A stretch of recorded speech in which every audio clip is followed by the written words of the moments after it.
Welcome back to the Chess Channel. This is Felix and Mike for part 2 of our video on the series on how to stop the 4-move checkmate. If you haven't seen part 1, highly recommend you go back and check it out. Alright, let's get right into it. E4, E5. And in part 1, we left off with how to deal with the trickier Queen H5. That's right, Mike. The move Queen H5 on move 2 is trickier than Bishop C4 because it's attacking 3 pawns. It's attacking the H, the F, and the E pawn. The real problem here is the E pawn. Most people will focus on the F pawn because they think they're going for the checkmate. And let's say they play G6 to defend, then the queen will take the pawn, and this is check, and this is what's happening here, Mike. Well, not checkmate, but you're going to lose a rook. That's right, and down 6 pawns already is not the way to start the game. No, not at all. So we're recommending knight c6. Again, the queen e7 default safety move always works, but it's nice to get a piece developed in the game there. And you're defending e5, of course. Bishop c4 comes back out, and now the checkmate is back on the board.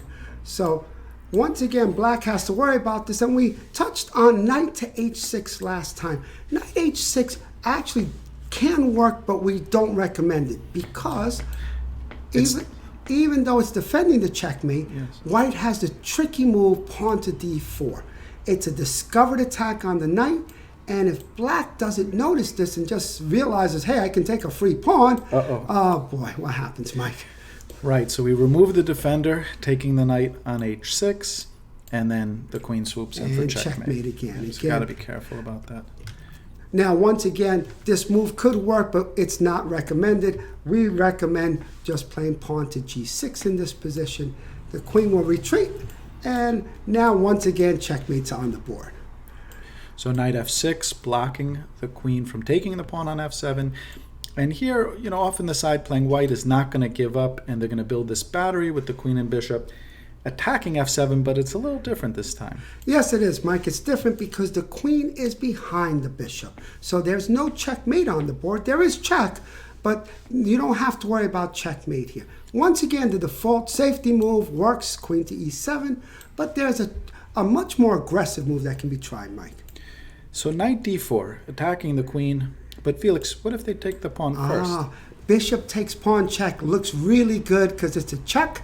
And the king's going to have to move to the ugly square e7. But here's the problem. The queen's in danger. That's right. Where's the queen going to go, Mike? Well, she's got to stay on the diagonal to defend the bishop. e6 is no good.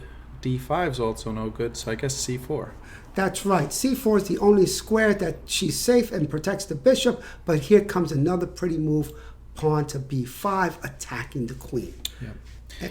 And the queen's run out of luck here, right? I mean, she's not able to defend the bishop anymore, and it just shows the vulnerability of the queen being the defender. That's right, Mike. If she just runs away, then the king can take the bishop. But what if they don't take on f7? What if they realize the potential danger and just play queen c3? Oh, well, what happens here, Mike, is that white has finally realized that they can't just keep attacking. They've played 3 attacking moves with the queen. This now is a 4th move, but it's a defensive move, actually. And the initiative has shifted in this position. Well, I'm glad you mentioned that, Felix. So initiative, well, we like to think about baseball, right? And black here started out, actually white started out up at bat, and black had to get 3 outs here, but they managed to do that. I mean, the queen moved, she's not attacking anything, and now it's black's time to score some runs here. That's right. Now black is at bat, as we're saying here, and we get the pawn to d5, a good developing move into the center, opening up the bishop. Pawn takes pawn, and now another great developing move, getting the bishop out. Now, Mike, you've said before that the bishop is attacking the pawn, and the knight's attacking the pawn on c2. That's right. So for the first time now, black is starting to make some threats, but they're using their bishops and knights as opposed to their queen. If the knight can get into c2, attacks the king and the rook, also commonly referred to as a fork. So white's got to stop this threat. But now we notice that the diagonal has opened up on the queen and king, which is always very dangerous. That's right, Mike. And now we open up for an amazing move where the bishop comes to b4, pins the queen to the king. But this looks terrible, Mike. It looks like the queen could just take the free bishop. That's right. But I love this finish here because we like to call this one a family fork, where the knight is attacking the king, the queen, and the rook. And it's only this one little knight here, and it shows that white's plan was flawed from the get-go. I mean, bringing the queen out early, if black manages to defend against all these threats, then ultimately white's queen becomes the target. That's right, Mike. It's not checkmate, but black is going to be up a lot of material, and this should be able to, he should be able to convert this into a win. So hopefully you enjoyed these videos here, and if you watch them closely, you won't get caught in that 4-move checkmate. So we hope that this helps you, and we'll see you next time.